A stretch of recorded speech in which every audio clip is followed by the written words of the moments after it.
Hi, everybody. Dennis Black here of Black and Wyatt Records. Welcome to the Black and Wyatt Records podcast. Today, Memphis artist and filmmaker Mike McCarthy and his co-host Paul Woodard, a.k.a. Poli Sci Clone, talk to Brad Postlethwaite and Brandon Robertson of the Memphis group SNOWGLOBE about their new dual EP releases, The Climb and The Fall, as well as their Black and Wyatt vinyl release, Doing the Distance, and the history of the band. Now, here's Mike McCarthy. That might not have covered all Okay. the concepts. All right. Well, listen, we got two members from SNOWGLOBE here today. Brandon, who I've known seems like forever. I can't believe you'd have even agreed to do this. I almost didn't. I tried to get out of it. Tried to get out of it. Yeah, I can tell you're uncomfortable, but it's okay. It's all right. And we got Mr. Postlethwaite here. Yeah. Yeah. Brad Postlethwaite from Snow. Would you say you're a founding member? Yep, both of us actually. Both of you are. 2 out of what? 6? Is it 7? 7? Two out of how many people, how many how many founding members or how just many current? members? Maybe we have. Paul could tell us. Paul Woodard down here at the end from Poli Sci Clone. He's been going down a I rabbit hole. understand in touring it was often 4. Yeah, it assemblage. was, and then 5 once we got Nishan, started touring with us. So the band is 25 years old. About, Same age as my daughter. Mm-hmm. So that gives me the context of that. Is it 25 consecutive years, or are there pockets of inactivity which then actually lead to it being chapters of the band? It kind of depends on when you consider the beginning of the band, because Tim had a group in Knoxville called Liftoff that he played with, and then I was in Athens, Brandon and I, and then Brian Winterode, our original drummer, who actually came up with the name. And we played in Athens and kind of wrote a lot of the songs that ended up on the first record, Our Land Brains, there. And then Tim, wrote like the other half with Liftoff, a number of them. And then we kind of got together and joined forces. So, And then Tim wasn't even on one album, right? yes, yeah, that's true. So there was a No, don't bring that there up. was some Rick. drama there. That's a chapter. That's what we want to talk mostly about. initiated by me. So Oh, yeah, why unfortunately. would you have drama? I don't know. It's just too. You seem like an like why would you? Well, you be, I've learned I'm older and wiser now, but yeah, Somewhere. Yeah. I mean- We've always been friends and close friends, and yeah, I'd say we were always working on one thing or another for that entire period of time. Yeah. In terms of in the studio. how many proper LPs releases, or how many have there been? Is that you have to think back? That's a good question. Let's see. It's like 6 or so. 6, 8. Maybe We 6. can look it up on iTunes.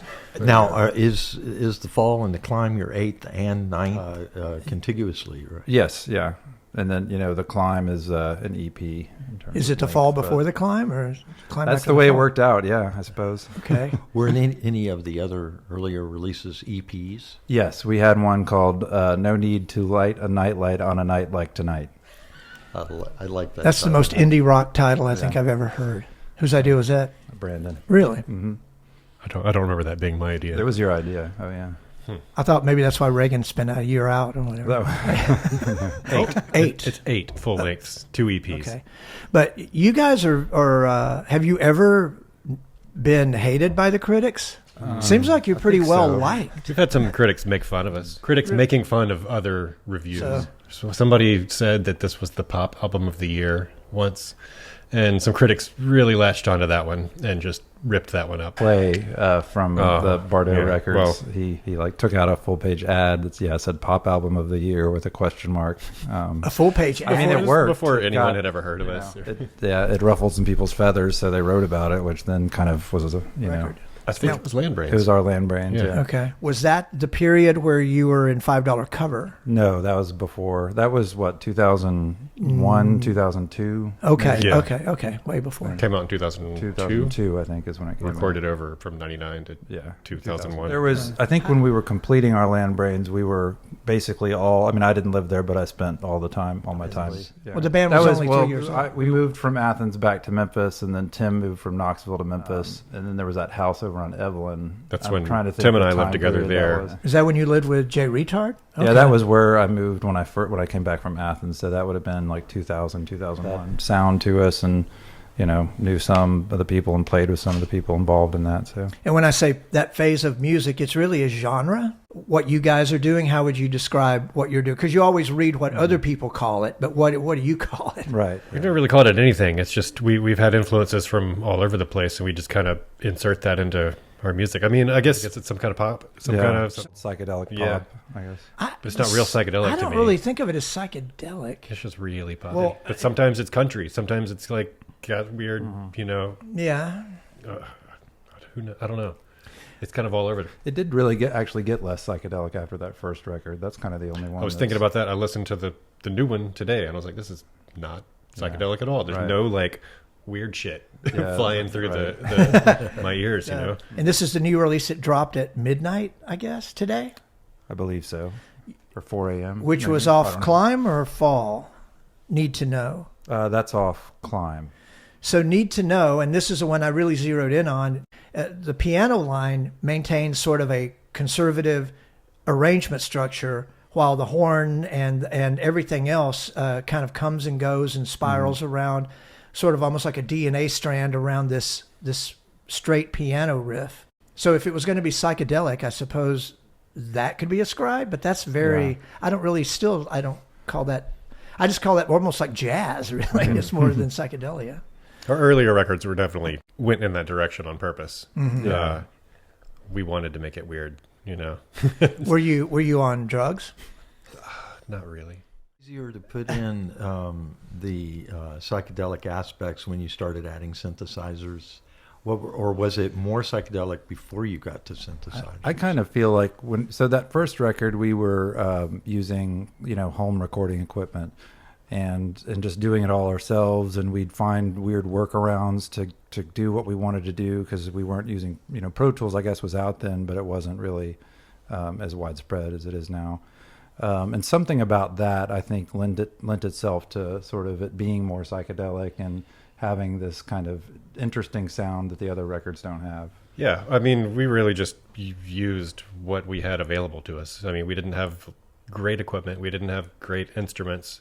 We had a couple good mics, but we just like to, Well, we did weird things. Like I remember there was, because we were the ones making it and there was no like engineer or studio or nobody paying for it and all that. We were just doing it. I remember we do set up a speaker on the other side of the room and then record it with a microphone in different places and then fade that in and fade the other thing out. And then we ran it through strange old record player. That was I think Smiles and Frowns. That's kind of psychedelic, I guess. Yeah, the experimentation of it all. We could play something off the new record. You mentioned Need to Know. So. If you just say the name of the song, I probably won't know what you're talking about. Why not? Because I've just never really learned the names of songs. Yeah. I mean, even then, they'd be like, "Hey, we're playing Miss June," and I'd be like, "Which one is that? What key is that in?" But it starts and you go, "Oh, that one." Yeah. Wait, did you play Miss June in $5 cover? Yeah. That's I know okay. Miss June, but that's just an example. But $5, that rings a bell. When you said Miss June, I'm like, okay, that's the $5 cover. Yeah. Live performance. What do you want to play? And then we'll come back and talk about $5 covers. Sure. I mean, we could do, Need to Know. Need to Know? Okay. This is off The Climb. The Climb that just dropped. It dropped around midnight tonight of Snow Globe. So let's go to it.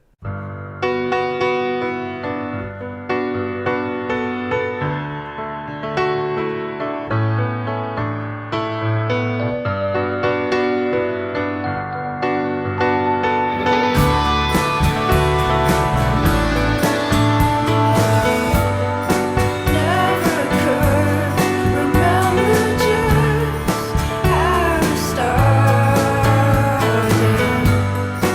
in the bird.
I mean, I'll feel like this is catchy, but whether or not it would fit like on the radio with other songs, it's hard for me to tell because I just hear my voice and I'm like, ooh, ugh, I should have done that better and whatever. Like, Right. I'm too self-critical, I guess. Right. Well, even at this point. I think when it comes to finishing a record and considering a song done, I always have to just be like, all right, I'm walking away. Everybody else says that's fine. Yeah.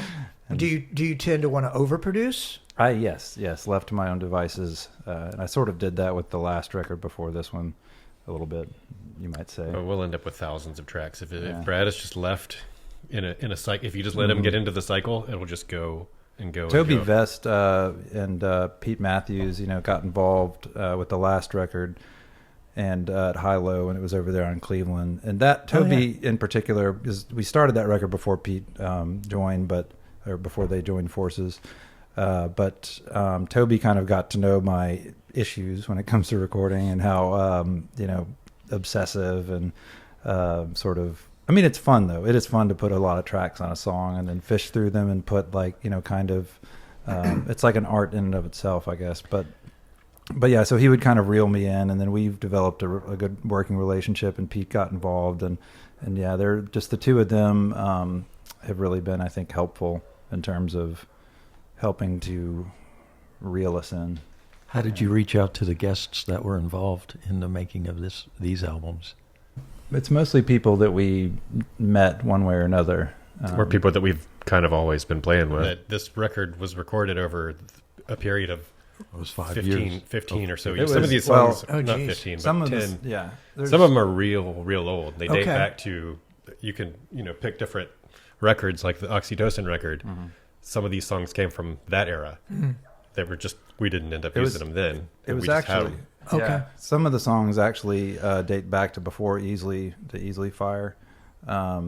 So that was right around when Tim was doing like In Tennis Shoes, because that record was being recorded there at the same time these songs were. Some of them were being. With Kevin Cubbins. Yeah, with Kevin Somehow Cubbins. we didn't lose the Snow Globe record, but we lost the Antenna Shoes Yeah. record. And so that in yeah. Kevin Cubbins, it's definitely important to mention him because he was really instrumental as an engineer on doing The Distance, and then pretty much everything from that up to when we started working with Toby and Pete.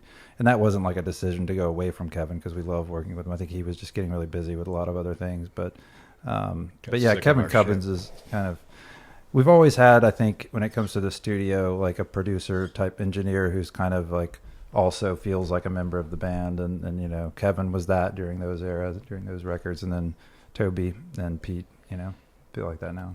Or Paul worked with Kevin. I did a Halloween show, and they gave me some record time. And Kevin, Great, there was yeah.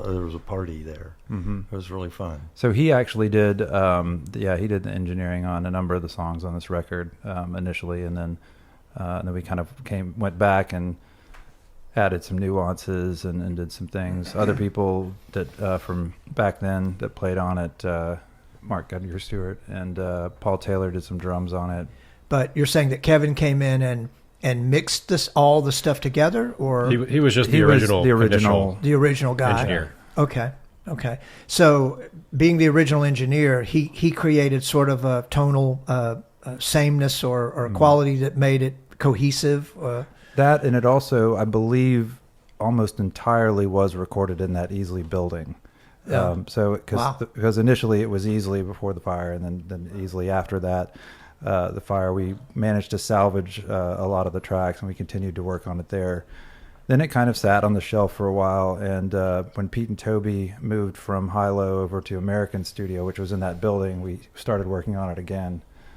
So that was, So what kind of makes interesting. what makes the band as a one thinking force go, well, it's been on the shelf long enough, and it's been a few years.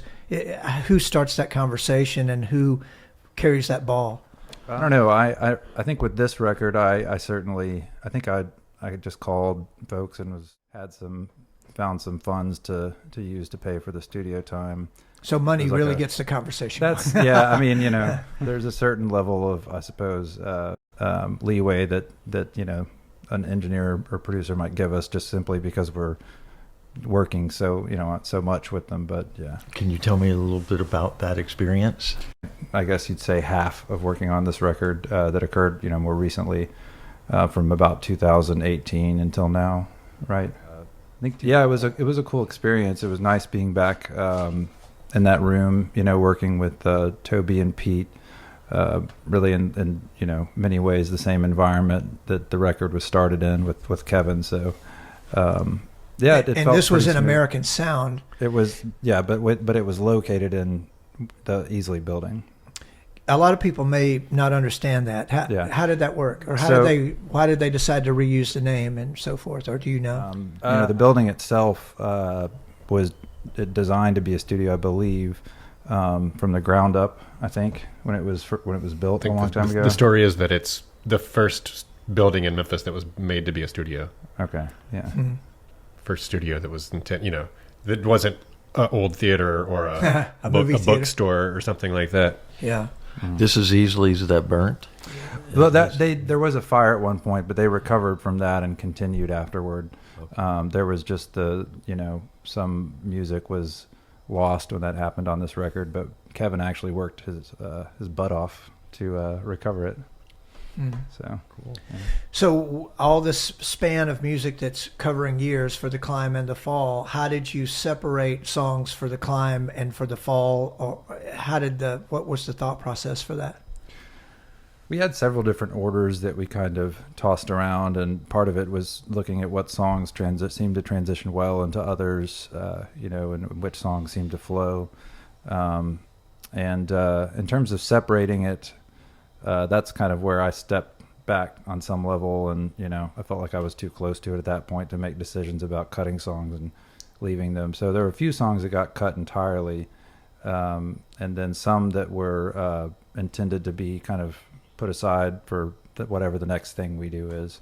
And then we ended up just deciding let's release all of it. So saying it's kind of neat that they were all recorded in that building. I think that was part of the same echo chambers and things. And right. Did you go back into a song from say 2003 or 4 or something and go, well, if we ended this in a different key, or if we changed the outro, then that would connect with the song that? Well, we did something like that with all of them. I mean, we took those original tracks and we either redid some of them or just overdubbed extra stuff. Brad would do new vocals. Mm-hmm. So it's like literally a song that was recorded over the course of 10 something years. Wow. Like the original tracks will be from whatever it was, 08, and then we did more 10 years later. You haven't even had time to get feedback because you just dropped it today, mm-hmm. right? Right. Yeah. My sister said she liked it. That's what we know so far. She says that all the time. She sent us a group text. Does everyone write? Certainly everyone contributes an arrangement, or do certain band members look for advice, or do people want to write songs, or how does it work?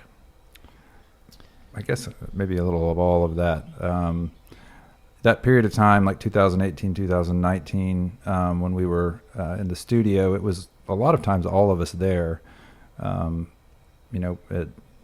I remember correctly, Tim, I guess, was out of town, so whenever he could come in, we'd try to all rally and work. I believe that some of the songs were recorded live, actually. Really? Yeah, but just that's the bass, like the bass guitar, the drums, and the rhythm guitar part kind of thing, and then vocals overdubbed, but then a lot of times that is how we approach it, is kind of the layer, sort of the Tom Petty, what's Jeff Lynne, I guess, or the way that Jeff Lynne. Yeah, Jeff Lynne.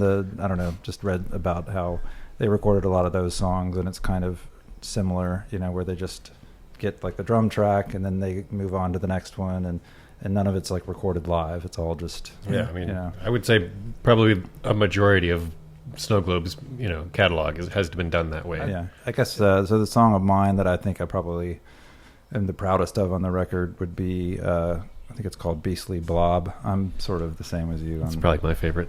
Yeah, I like that one. That one I think turned out pretty well. The lightness of your step, the sway of you, the simple things. The day we fell in love, the sad and sweetest memories. Maybe it was me, maybe it's my fault. Against your will I went and built a great big wall. Hard for me to see, hard to as I leave, can't help but think we'll never know.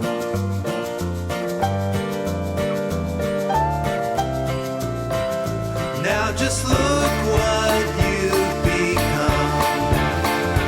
Better search that soul and find some love. Without it, man, your mind will surely be trapped in misery, and it doesn't take too long for your darkest urge to grow so strong. And rush the sweet musical release.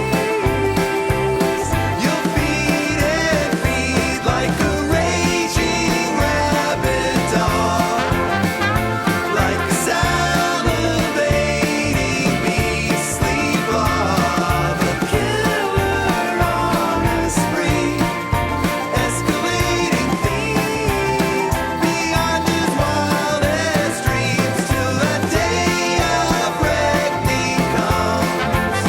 You can't ignore anymore how far along you are in this disease. Tell me, can you see?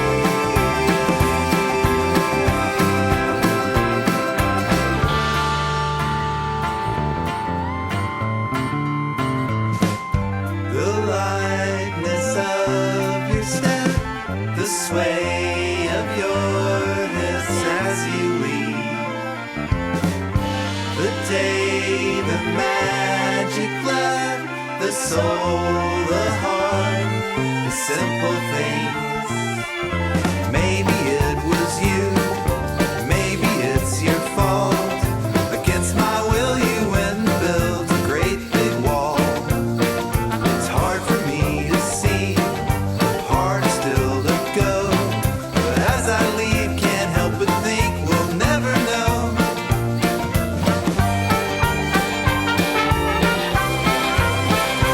Can you see what you've become? Will you search that soul and find some love?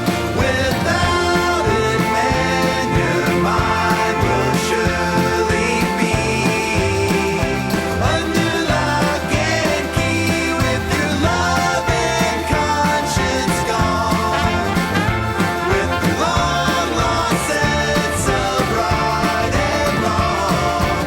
You with no control of your machine, that primal thing, you become the villain man, the one the rest of us don't understand. It's all so dark and deep, he hides there and perfects his schemes with each passing bit of time. Well, he tells bigger and better lies. He desperately needs someone to believe.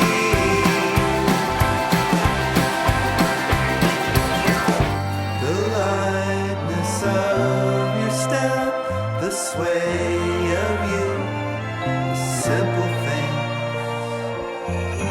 The day we fell in love, the sad and sweetest memory.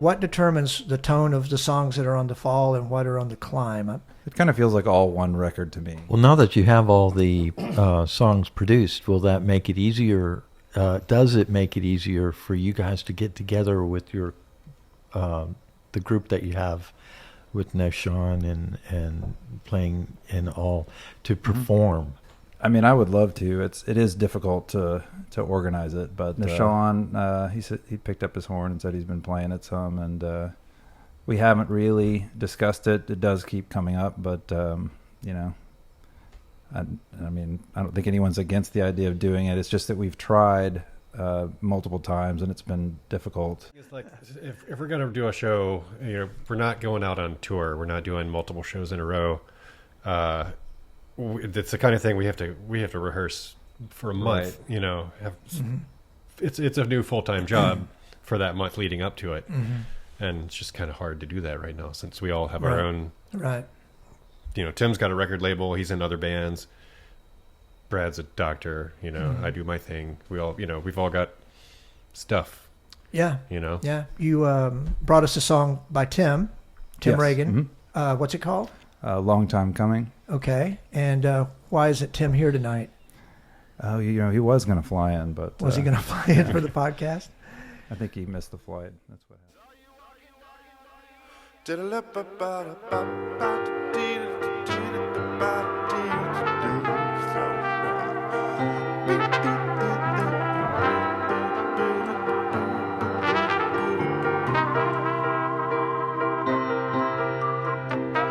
A long time since I saw your face, been a long time a coming, a long time a coming, a little light in the darkest place, a long time a coming, a long time a coming, and if you're golden light, will shine down its rays.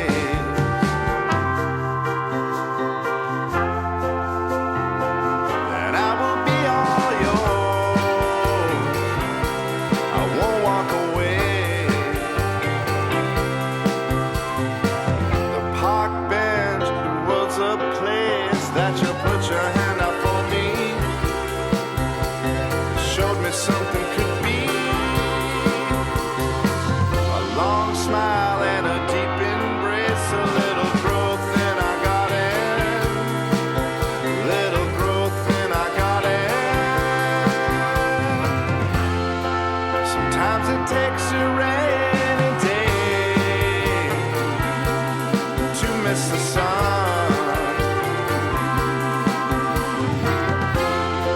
And if the sweetest spark stems from another and one, there's flowers open to the sun. Love has just begun.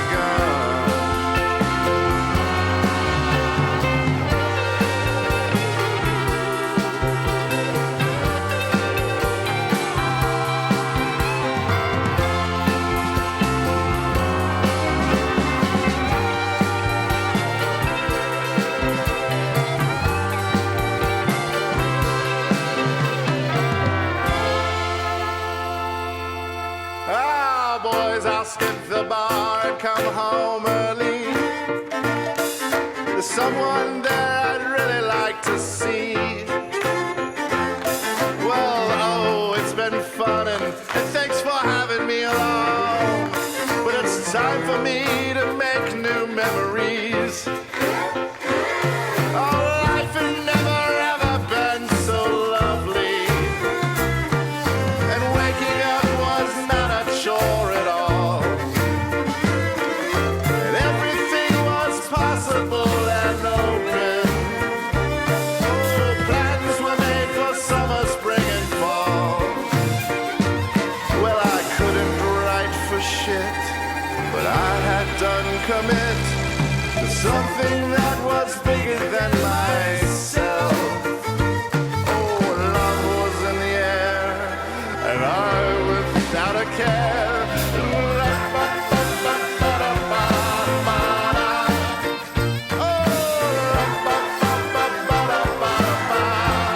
Sing it, boys!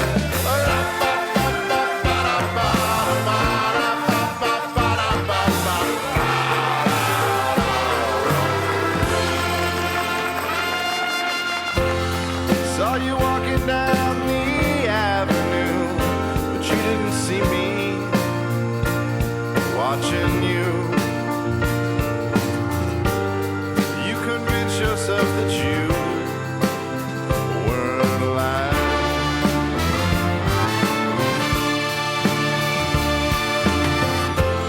At the door for a night with friends, but they didn't show. It was only him. I sat out in the dark, just cried.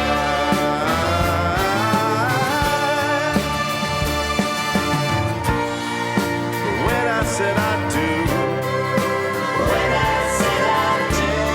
I never thought that you could make me such a fool for trying.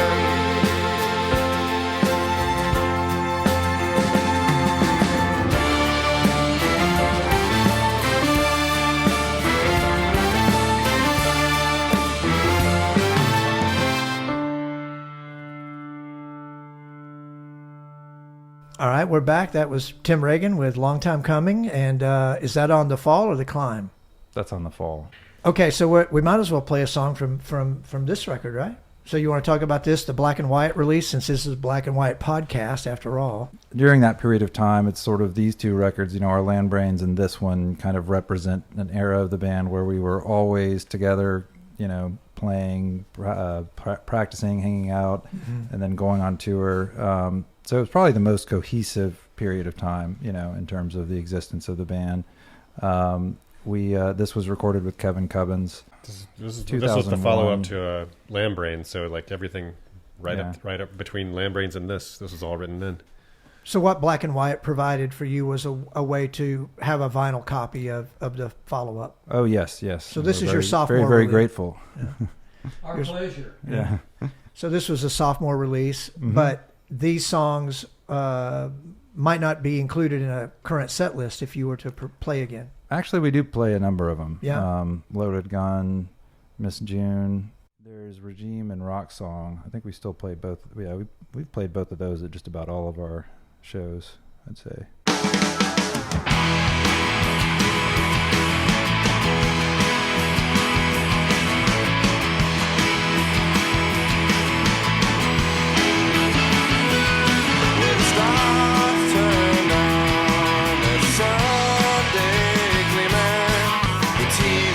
It's flickering alive, and the beds were warm with the midnight dreaming, guided by those voices out of sight.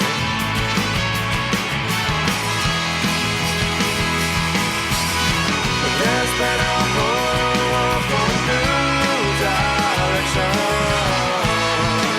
but it's up to us tonight.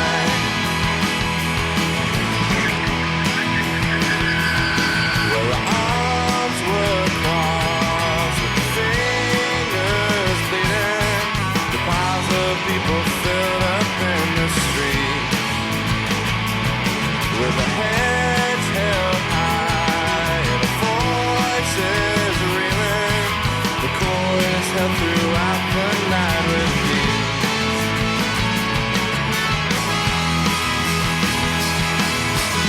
But there's been a hope for a new direction,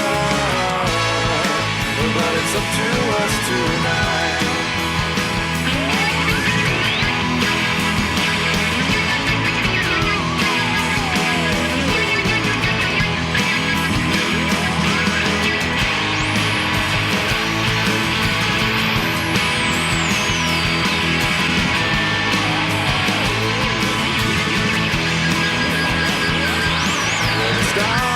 Turn on that Sunday gleaming.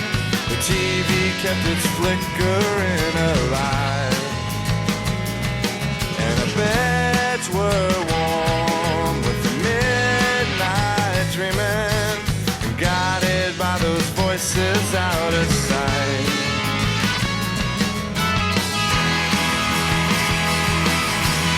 But there's been a hope for a new direction,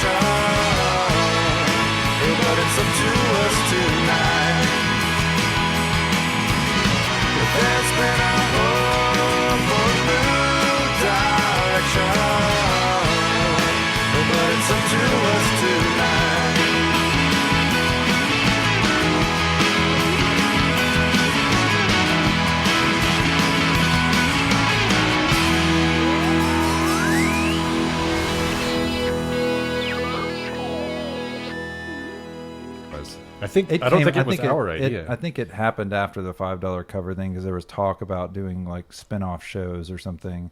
And then we were thinking, well, maybe we could pitch the idea of just doing like a Hard Day's Night style. It's too late for this advice, but I think you should have moved to Seattle and been in $5 cover Seattle. Yeah. And then like glommed, like Alice Cooper moved to Detroit. You could have tried to get That's in right. on, you know, too late. All right, let's play another song. What else did you want to play? Willow Tree was one of the tracks. So that's a song. I think we heard that today, Paul, right? About living in a willow tree? It's Luke's song. Well, it's actually Clay Qualls and Luke wrote it. Clay Qualls from the Dead Soldiers. Okay. It was his father, I believe, was a poet. I'm going to say that. I'm going to tell this wrong, but was, I believe, a poet or had some writings. And the initial lyrics, I know, came from that. And then Luke and Clay kind of worked it out. And it's a beautiful song. It's probably my favorite one on the record. I remember it. Okay, so it's called Willow Tree. Willow Tree. Here we go.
Okay, that was Willow Tree by Snow Globe, written by Luke and Clay. Clay, Walls. okay.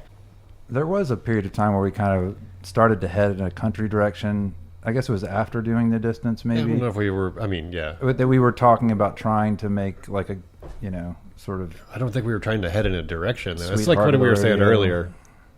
That's what I was saying earlier, is that, yeah, we have influences from all over the place. And that record definitely was, or that Burrito Brothers One of those Burrito Brothers records we were listening to a lot. It definitely had a definite influence on a lot of the sound, like some of our guitar sounds and just some of the, I guess, sort of the twang that some of our songwriting had. But I wouldn't say we were ever trying to go into that direction, but we definitely drew from it. Yeah, I grew up listening to the Beach Boys and the Beatles, in particular in bluegrass. Those are my dad's three things he would just rotate through. But so a lot of beach, and Phil Collins. I have to throw Phil in there. We had I was getting to Prague. I was definitely getting. And now you've got Paul's interest. Those long trips to West Virginia with those four things just rotating in the car. Was your dad a musician? Or? He played the banjo. Yeah. He later he kind of focused on his career solely, and it was sort of a hobby that he had less and less time for, I think, as me and my brother came along and started causing, mischief and whatnot. Did your brother play as well? No, he doesn't. He had a keyboard. I was a little, so I got a guitar for Christmas one year and he got a keyboard, and of course I was angry that, I wanted the keyboard. So I was like, the keyboard has a guitar sound on it, so he can play the guitar and he can play this, and I'm just stuck over here on the guitar, Right. Anyway. But your dad had no thoughts of you guys like recording albums one day, or maybe he did. I don't know.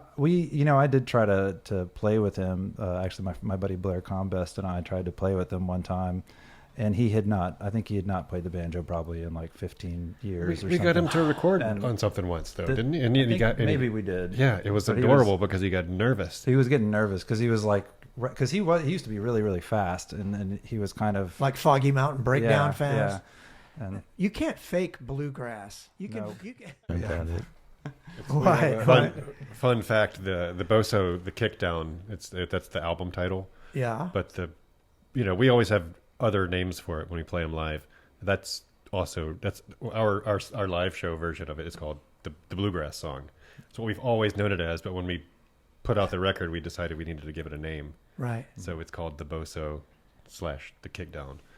Yeah. So listen to it and tell us if we fake bluegrass well enough. Should we play it? Okay, let's play it right now then. Let's play the Boso, which stands for what? The banjo? No, that's another story. It's a reference to. Okay, here comes the Boso.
So talk a little bit about Miss June and the whole $5 cover experience. And I was working on the crew with that. I got to see you guys perform.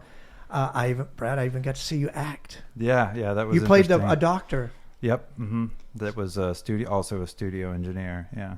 My buddy Josh Hicks, he was, he called me up one day. He's like, yeah, you should come to this, this movie this guy locally made. I think he was either dating or maybe they they were friends at that point. But Lindsay, who's in it, Yeah, from Poor and Hungry. Yeah. So we went to that showing, that initial debut showing that he did over there. I think at the Ridgeway Theater. Talking 1990. Oh no, 2000. No, it was our friend Rob Lucas. I love Rob. I love Rob. Yeah. Yeah, I forgot that was the same. Anyway, so that was Craig Brewer. You're talking about Craig Brewer. So kind of met him and got to know him back then, and then he went off and became incredibly successful and famous and made Hustle and Flow, and then after that wanted to do something to give back to Memphis, and he just called up a lot of artists, and we were lucky enough to be among the artists that he called. So and then it was interesting. It was kind of a unique idea of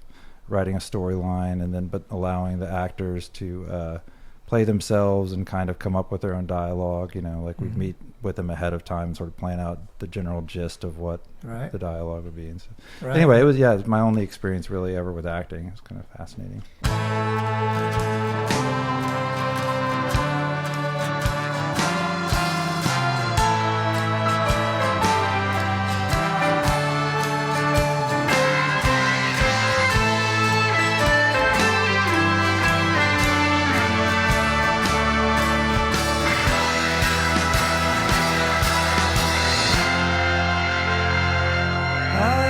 Turning my head to stay deaf to the tears that you're crying.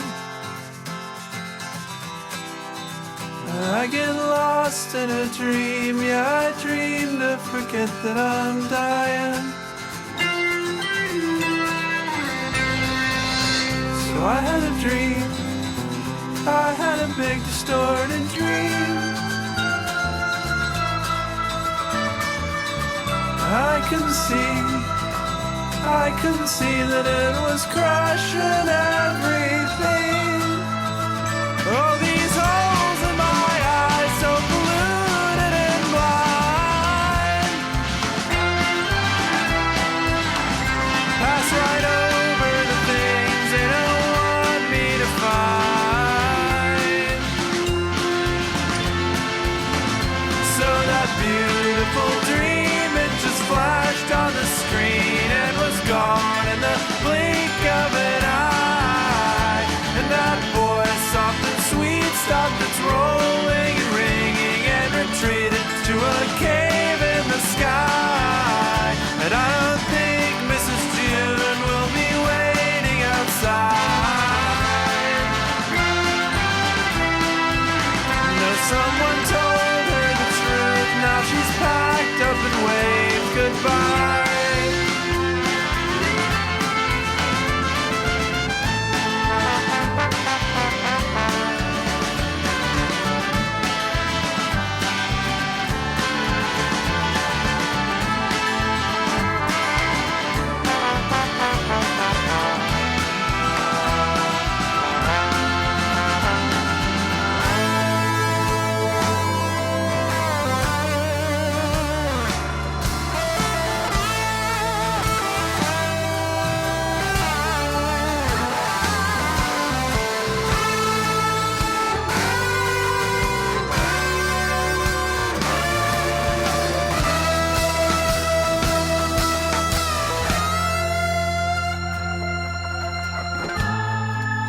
Sick of acting out this role, I'm trapped inside.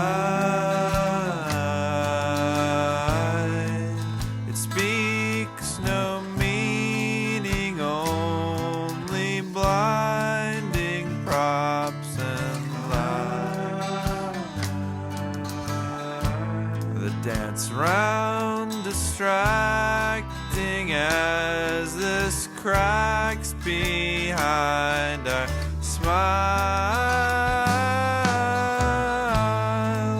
I wish it'd hurry up and die.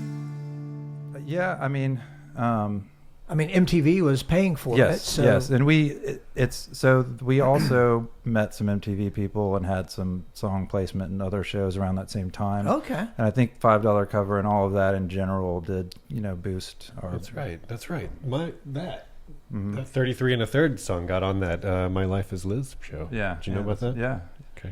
Cool. So you got a royalty check? I should have. I don't know. I think I got lost in the mail. Yeah. So what are you guys up to next? If that's even, is that even like you spent all this time putting this thing out today? It just happened today that we're recording this. What is this? April 12th? Yeah. So the Climb in the Fall happened today, and you can find it where? On all the digital outlets online. Every single digital outlet that everywhere. ever existed. Yeah. Cats. Cats music. Cats Pop- music. Pop tunes. Pop tunes over on Poplar, actually. Yeah. Where there's a bombed out empty building that's boarded up by a historic marker. Pop tunes. Yeah, that Tower one. Records. Tower Records. Yeah, another successful What was model. the one over there on Poplar and Highland? Coconuts? Remember River City Records? No, this was Peaches. Like a chain. It was a Peaches. chain. Peaches. Oh. It was a chain, and I feel like it was specific to Memphis. Something spins.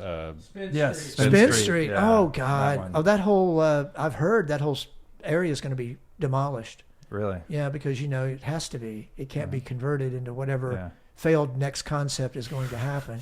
Yeah, So the you three of physically us. go to a studio. You don't do stuff at your house. I actually had Toby come over and help me set it up with like a Neumann U87 and this Neve preamps and just all of this. Like, it's a good setup. A special room. Yeah, and then my son Leo comes in there and just turns it into his like PlayStation TV, YouTube room, and Right. I can't. So yeah, and then I tried to set it back up again, and then he just went back in, and so Right. trying to figure out a I way get to it. do it at home. But yeah, the other thing about that is when I sit down and record at home, before I know it, it's like 3 or 4 in the morning, and then the next day is I feel like the Right. older I get, and the more Hours go serious, by yeah. like minutes. It's crazy. What else does Leo gotten into that you're like, well, I kind of should have, guess I put that on a higher shelf? Oh, not really anything. They're both pretty good kids, Leo and Jack. Yes, There's and- one thing we didn't talk about the string players at all. Okay. And I think that they really added a lot to this record. Jonathan Kirksky played on some of the stuff back in the day when we first started, and then Krista and Jonna, Krista Roten and Jonna Meisner. Am I saying that right? Yeah. Did we mention Paul Taylor? Yeah, Paul we Taylor did. Yeah, he killed the drums on in a good way Yeah. on a He good did, number of the yeah. songs. I was about to say the funny thing about the Paul sessions are that Paul and I were never in the same room at the same time, or it was separated by like 10 years. But Paul and I have been playing together for so many years that playing on those tracks, it just felt completely normal and natural Right. to have him as the drummer. He was the drummer of the other band I was in. Right. So it was kind of cool for me, because we have a special relationship as a bass and drum combo. Sure. So anyway, I think it's really special having him on the record. Okay. And then speaking of drummers, how many drummers have you had or will you have? Brian Winterode was our first drummer, and then Jeff really is. I mean, he's been the drummer since Right. then. We, some people come in and do. I was going to things say, like how did but- Paul squeeze in through Jeff and all that? Just different epochs. That was during Yeah. the Brad's Lost weekend. Yeah, that's right. Yeah, things were kind of in disarray at that period in time. When Kevin and I started working on some of these songs, it wasn't clear what whether it was going to go towards Snow Globe or what was going to happen, and so we were just kind of getting whoever to come in and play on it. Well, you just got the best. Is Yeah. all you got? You know. Yeah. And then Ken Stringfellow, we also he was in town a lot back then for playing with Big Star, I guess, and so we met him, and then we just, when we did this record, sent him some stuff overseas, and he added tracks to it. So he's sprinkled it Overseas? out. Yeah, he's in France. Okay. It was a pleasure to work with you and $5 Cover, and of course I've known Brandon forever, so it's been great to talk to you. Yeah, you too. Thanks. Yeah. Right. Thanks for having us. Thank you for being here. You've just heard Memphis artist and filmmaker Mike McCarthy and his co-host Paul Woodard, a.k.a. Poli Sci Clone, interviewing Brad Postlethwaite and Brandon Robertson of the Memphis group Snow Globe. Join us next time for the Black and White Records podcast.